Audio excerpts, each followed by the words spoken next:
오늘 우리에게 주시는 하나님의 말씀은 요한복음 19장 28절에서부터 30절까지 말씀입니다. 그 후에 예수께서 모든 일이 이미 이루어진 줄 아시고 성경을 응하게 하려 하사 이르시되 내가 목마르다 하시니 거기 신포도주가 가득히 담긴 그릇이 있는지라. 사람들이 신포도주를 적신 해면을 우슬초에 메어 예수의 입에 대니 예수께서 신포도주를 받으신 후에 이르시되 다 이루었다 하시고 머리를 숙이니 영혼이 떠나가시니라. 요한복음 19장 30절은 십자가에 달리신 예수님의 마지막 모습을 고개를 숙이시니 영혼이 떠나가시니라 라고 기록해 두었습니다. 영혼이 떠나가셨다, 세상을 떠났다, 우리에겐 그렇게 생소한 표현은 아닙니다. 우리도 이렇게 보통 사람이 이제 운명했을 때 그런 표현을 자주 쓰곤 하죠. 근데 시간, 죽는 방식, 그건 상관없이 그 표현은 우리가 보편적으로 많이 씁니다. 많이들 이렇게 기대하는 것처럼 무병장수하다가 수면 중에 이렇게 세상을 떠나는 경우도 영혼이 떠났다고 표현할 수 있고요. 병상에서 씨름하다가 세상을 떠나는 경우도 영혼이 떠났다고 표현합니다. 예기치 못한 사고로 세상을 떠난 경우도 마찬가지입니다. 근데 다양한 죽음이 있지만 그 죽음은 공통점을 가지고 있어요. 일단은 이 세상에 살아있는 모든 사람은 한 번은 죽는다는 것이죠. 그리고 그 죽음은 결코 그 살아내었던 사람의 의지가 반영되지 않았다는 거에 있습니다. 정확히 언제, 몇 시 몇 분에 어떠한 방법으로 어디서 나는 세상을 떠날 것이다 라고 정확히 알고 있는 사람은 아무도 없습니다. 설사 본인이 나름 그렇게 계획을 한다고 해도 꼭 그렇게만 되지는 않죠. 결과적으로는 우리는 할 수 있는 데까지는 살려고 합니다. 그렇게 쉽게 죽고 싶어 하지는 않아요. 하지만 때가 되면은 하나님께서 우리를 불러가시죠. 우리가 맞이하는 죽음, 우리의 영혼이 떠나는 것은 이처럼 우리의 의지가 전혀 반영되지 않은 것입니다. 철저하게 하나님의 주권 하에서 이루어지는 일이죠. 성경에 기록되는 수많은 인물들의 죽음도 마찬가지입니다. 악한 사람이었던, 선한 사람이었던 그들은 결과적으로 다 죽었고, 그리고 그들이 원하는 때 원하는 방식으로 자발적으로 죽지 않았습니다. 근데 유일하게 예외인 경우가 한 가지 있죠. 바로 예수님의 죽음입니다. 오늘 읽은 본문에서는 영혼이 떠나가시니라 라고 번역되어 있습니다만 이것 헬라어 원문 그대로 번역하면 영혼을 내준다가 됩니다. 그러니까 마지못해 영혼이 빼앗긴 것도 아니고 그냥 원래는 조금 더 이 세상에 있고 싶었지만 어쩔 수 없이 세상을 떠나가신 게 아니라 예수님께서 당신의 영혼을 의지적으로 내어주셨다라는 거예요. 이 의미를 아는 것은 참으로 중요합니다. 예수님이 왜 당신의 영혼을 내어주셔야만 했을까요? 우리의 죄를 대속하기 위해서죠. 아무 죄가 없으신 분, 영광스러운 하늘 보좌에 앉아 계셔도 아무 문제가 없는 그분이 굳이 왜 세상에 우리와 똑같은 사람의 몸을 입고 오셔야만 했을까요?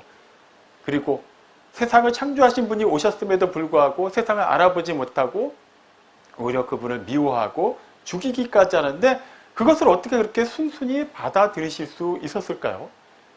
원래는 죄로 오염되어 있는 우리가 그 죄의 값인 사망을 온전히 다 받아들여야만 했는데 그렇게 되면 안 되기 때문에 하나님께서 우리의 죄의 문제를 해결하시려고 당신의 아들을 보내주신 겁니다. 그래서 로마서 8장 32절을 보면 하나님께서 우리 모든 사람을 위해 그 아들을 내어주셨다라고 말합니다. 자, 그것으로 우리는 그냥 다 어느 정도 이해는 해요. 하나님이 아무 죄 없는 독생자를 우리의 죄를 대속하기 위한 속죄제물로 보내주셨기 때문에 우리는 구원받았다. 맞습니다. 근데 이 일이 완전히 성취가 되려면 이 문장만으로는 부족합니다. 물론 이 문장 안에는 의미가 다 들어가 있어요. 하지만 우리는 이걸 문자적으로만 이해해서는 안 되겠죠. 아브라함을 한번 예를 들어 볼까요? 믿음의 사람 아브라함. 믿음의 조상이라 불리는 그 아브라함이 많은 그런 일들을 겪었고 또 행해 왔는데 그 대표적인 사건 중에 하나가 무엇입니까? 모리아산에서 100세에 얻은 그 사랑스러운 아들 이삭을 번제 제물로 바치려고 하는 사건이죠. 그 일을 하나님께서 아브라함의 믿음을 시험하시려고 명하신 겁니다. 노년에 얻은 아들, 얼마나 사랑스러운 아들입니까? 근데 그 아들을 번제물로 드리라고 말씀하세요. 신용이 아닙니다. 실제 죽여야 된다는 거예요.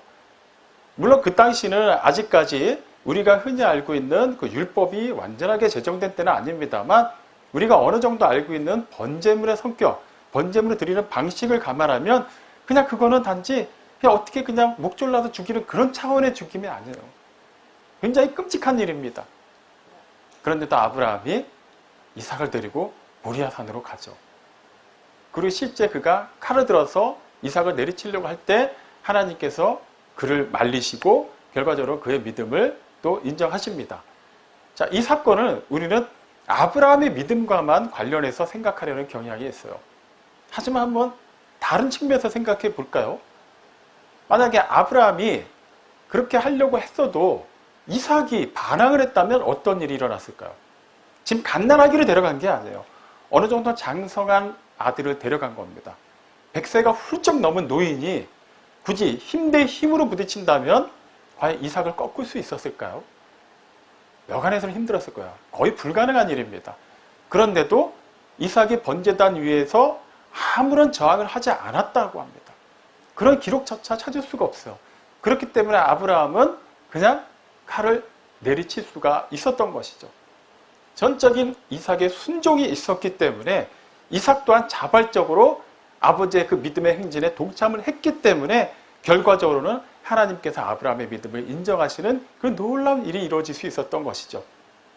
그 무대에는 아브라함만이 주인공이 아니었던 거예요.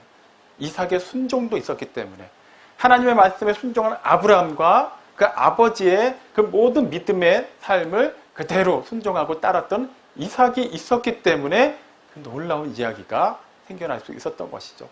마찬가지입니다. 하나님이 우리를 구원하시려고 하나뿐인 아들을 내어주셨다는들 그 아들이신 예수님께서 그것을 동의하지 않으셨다면 어떻게 됐을까요? 하나님의 구속사는 이루어지지 않았을 겁니다. 하지만 하나님은 보내셨고 예수님은 보냄받은 그대로 세상에 오셨습니다. 그리고 세상에 사시는 모든 순간을 아버지 하나님의 말씀과 뜻을 따라 살아내셨어요.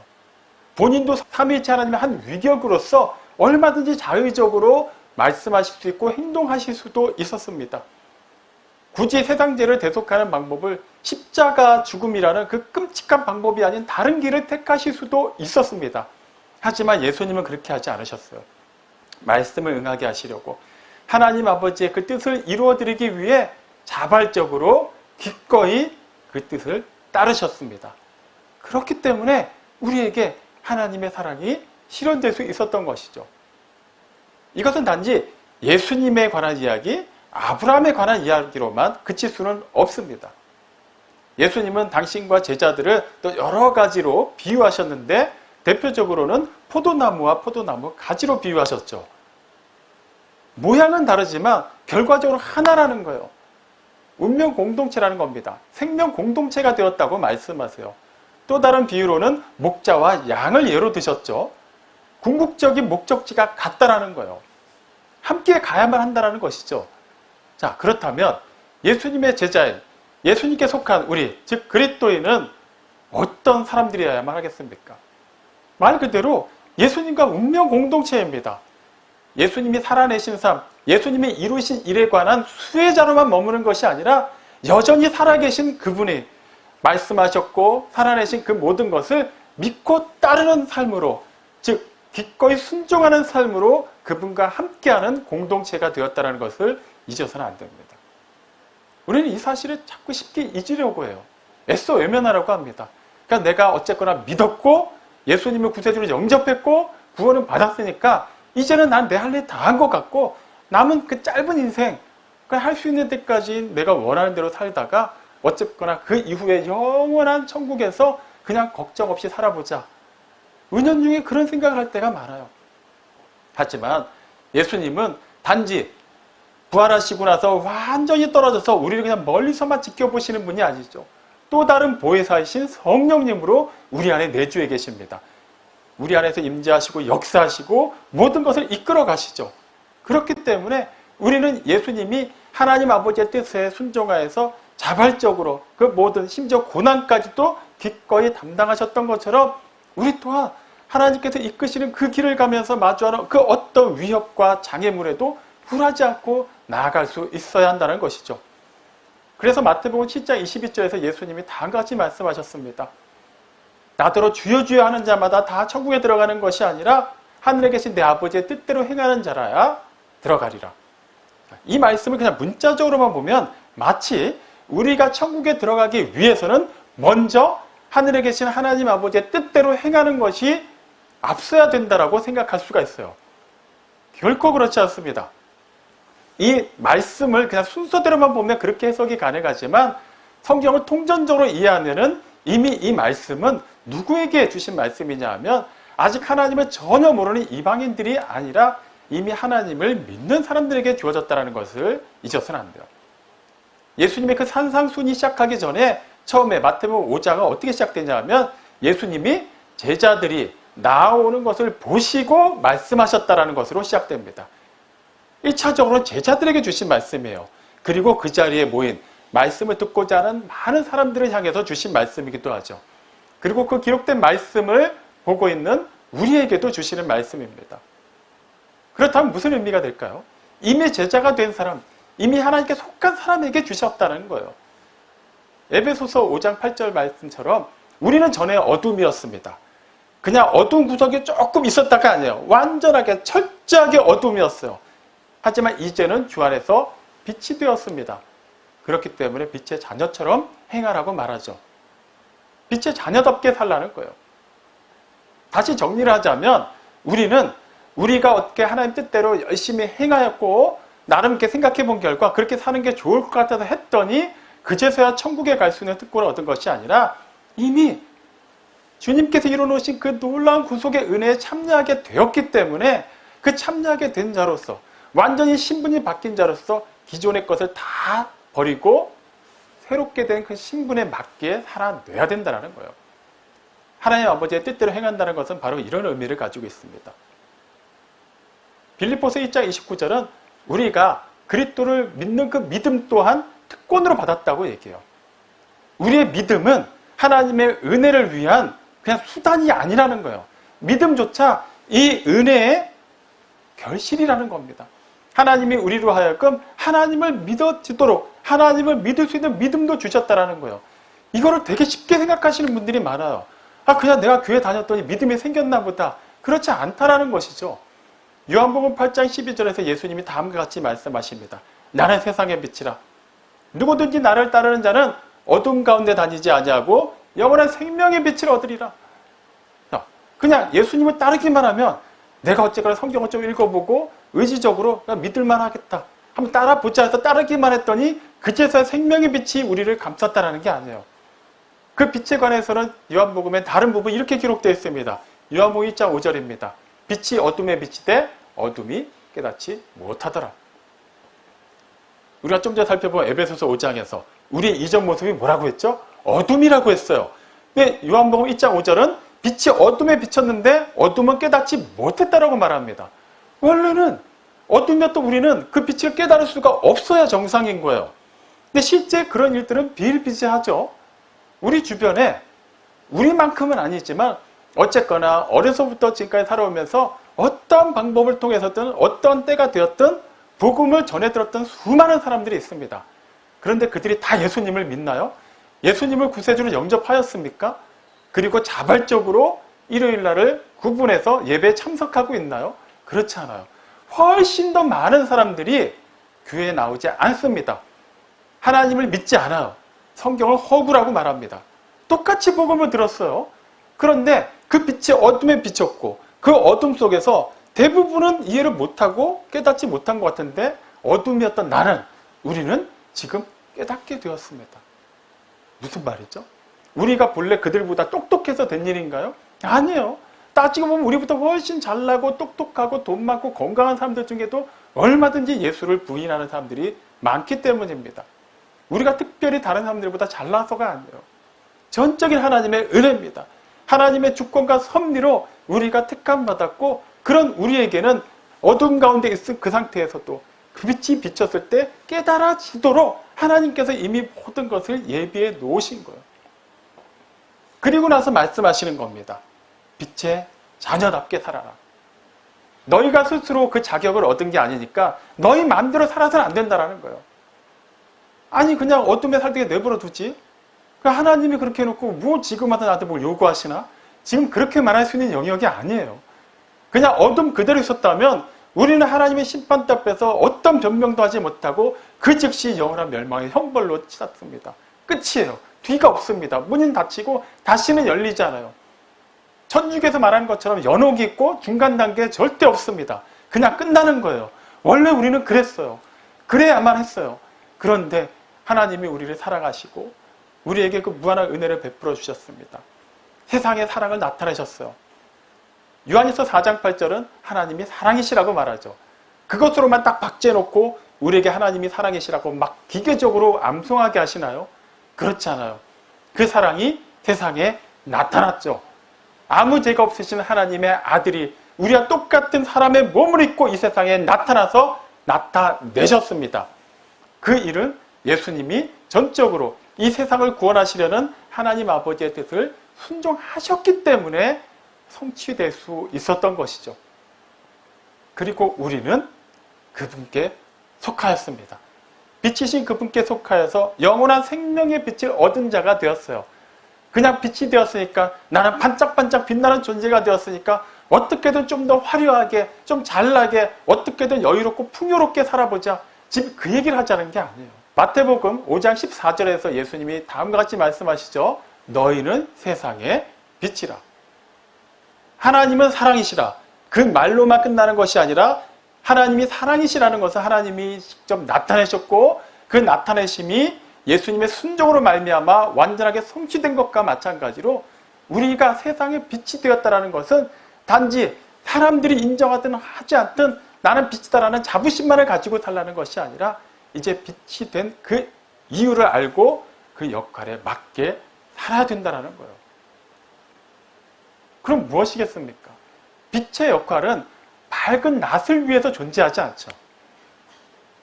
경우에 따라서 필요하기도 하지만 크게 중요한 일은 아닐 겁니다.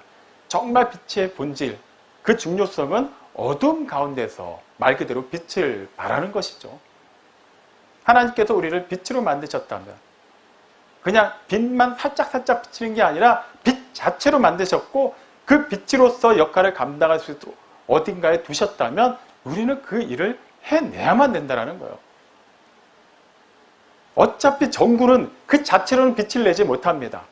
하지만 그 전구가 소켓에 연결이 되고 전원이 공급이 되고 스위치가 켜지는 순간 그 본연의 원래 할 수 있었던 그 능력을 최대치로 발휘할 수 있게 되는 것이죠.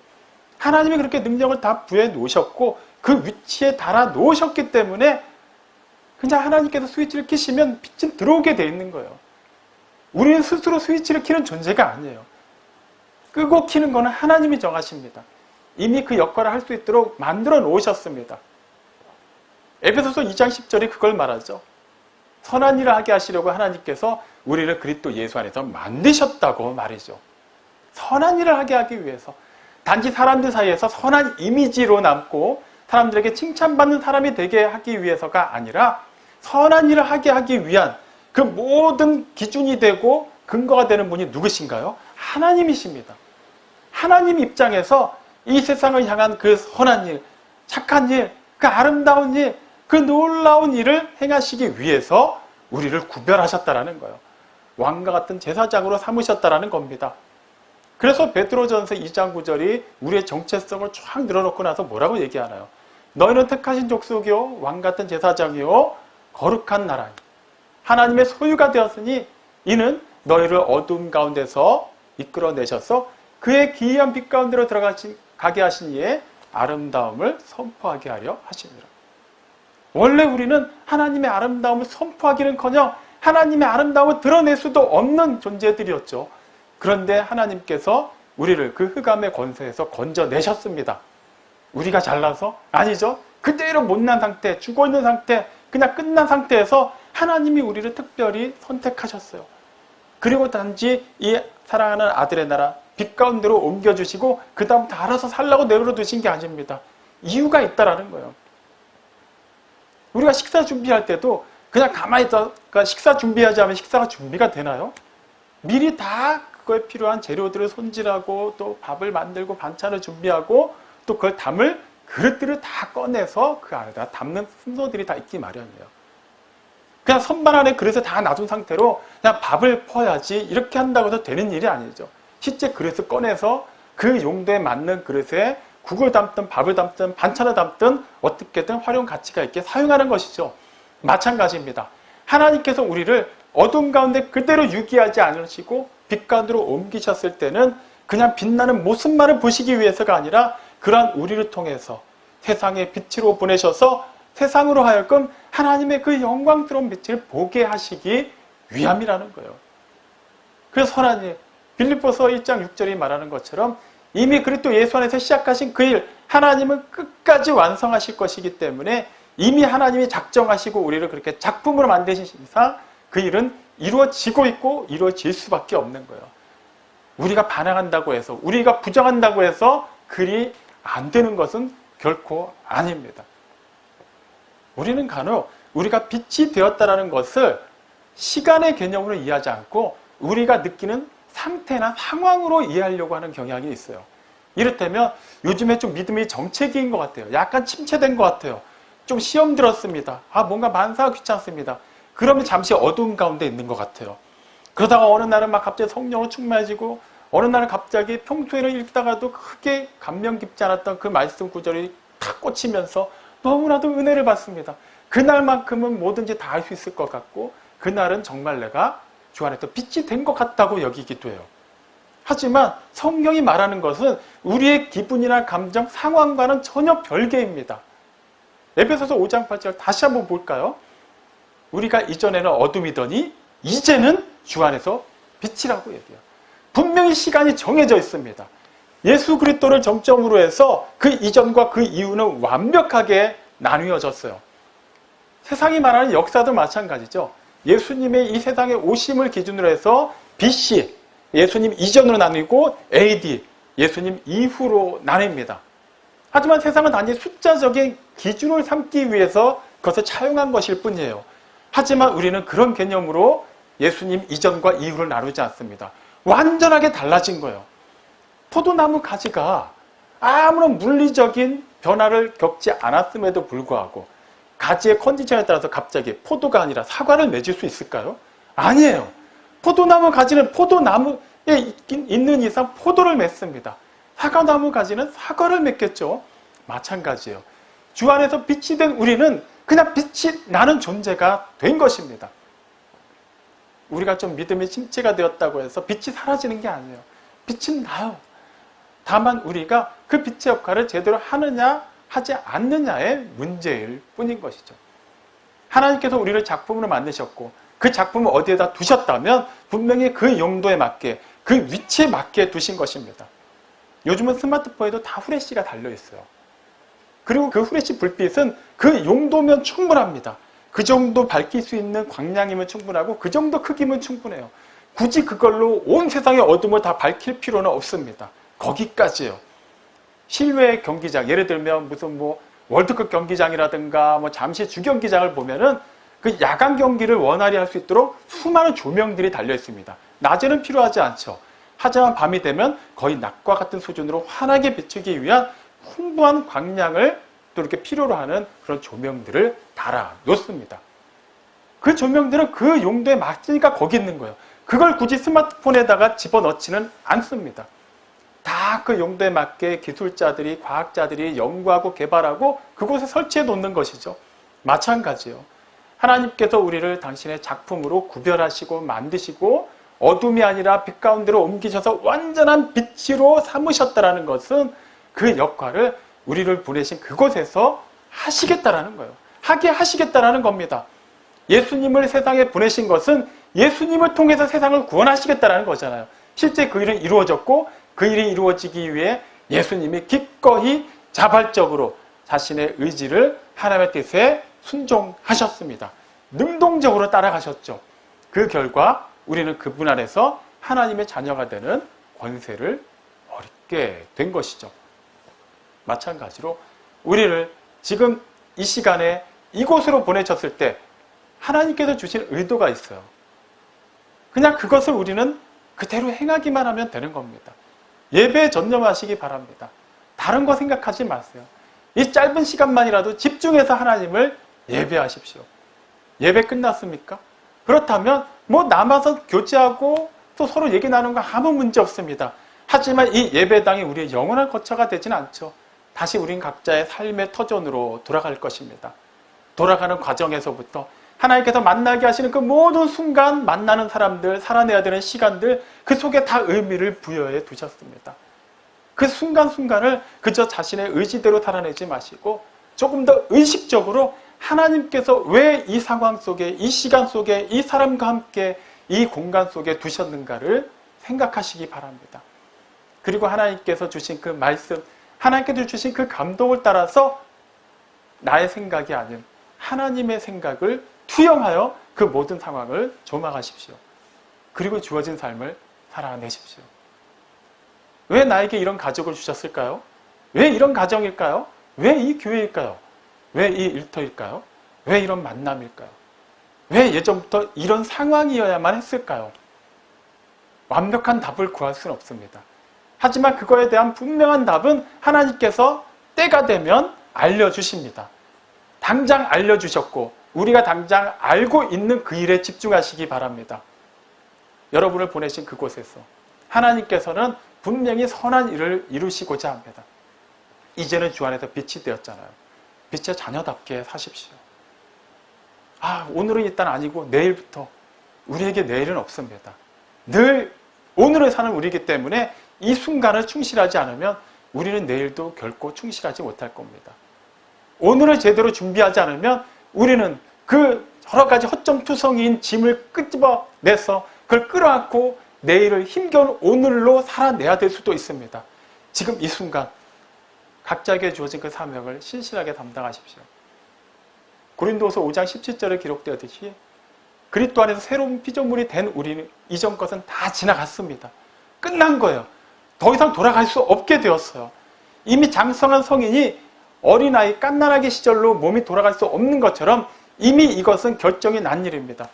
오죽하면 사도는 보라! 라고 말하죠. 새 것이 되었다는 것을 확실하게 보여줍니다. 바울이니까 가능한 이야기일까요? 아니요. 그리스도께 속한 모든 성도가 가능한 일입니다. 그렇게 되도록 하나님이 우리의 모든 것을, 우리의 전인을 바꿔 놓으셨기 때문입니다. 사랑하는 성도 여러분, 우리는 이제 주 안에서 빛이 된 자들입니다. 그저 빛을 흉내내는 자들이 아니에요. 빛을 잠시 빌려와서 그것을 어떻게 다 소모하면 안 되기 때문에 때에 따라 아껴서 써야 되는 존재들도 아닙니다.